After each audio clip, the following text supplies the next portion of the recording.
નમસ્કાર દર્શક મિત્રો, હું છું બાબા સૈયદ. વિજાપુરની ખબરમાં આપનું સ્વાગત છે. મહેસાણા જિલ્લાના વિજાપુર તાલુકાના ફલુના આયુષ્માન આરોગ્ય મંદિરનું દિલ્હીની ટીમ દ્વારા નેશનલ લેવલ NQAS એસેસમેન્ટ કરાયું. સમાચાર વિગતવાર જાણીએ તો મહેસાણા જિલ્લાના વિજાપુર તાલુકાના ફલુના આયુષ્માન આરોગ્ય મંદિરનું નેશનલ લેવલનું NQAS એસેસમેન્ટ કરવામાં આવ્યું હતું. દિલ્હીની ટીમ દ્વારા આ આરોગ્ય કેન્દ્રને નિરીક્ષણ કરવામાં આવ્યું હતું, જેમાં મુખ્ય જિલ્લા આરોગ્ય અધિકારી વિજાપુર, તાલુકા આરોગ્ય અધિકારી ઇન્ચાર્જ જિલ્લા quality assurance medical officer doctor Kaushik Gajjar, taluka આરોગ્ય અધિકારી વિજાપુર ડૉક્ટર ચેતન પ્રજાપતિ તેમજ મેડિકલ ઓફિસર અને આયુષ મેડિકલ ઓફિસર ફલુ તેમજ PSC ફલુ આરોગ્ય સ્ટાફ તેમજ તાલુકા હેલ્થ સુપરવાઇઝર વિજાપુરના પ્રયાસ થકી વિજાપુર તાલુકાના આયુષ્માન આરોગ્ય મંદિર ફલુ ખાતે શુક્રવારના રોજ દિલ્હીની NHSRC ટીમ દ્વારા નેશનલ લેવલના એસેસમેન્ટની કામગીરી કરવામાં આવી હતી, જેમાં દિલ્હી NHSRC ખાતેથી આવેલ ડૉક્ટર જ્યોત્સના રંગા અને ડૉક્ટર અંજુ પુનિયા દ્વારા ફલુ આયુષ્માન આરોગ્ય મંદિરનું એસેસમેન્ટ કરવામાં આવ્યું હતું. खतरनाक दिखते नहीं है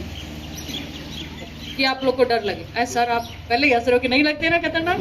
नहीं, गुड गुड, नॉर्मल, बिल्कुल आप ही लोगों के बीच में से हम लोग हैं, तो प्लीज़ घबराइएगा नहीं, क्योंकि आप लोग घबराएंगे तो जो आता है वो भी नहीं बता पाएंगे.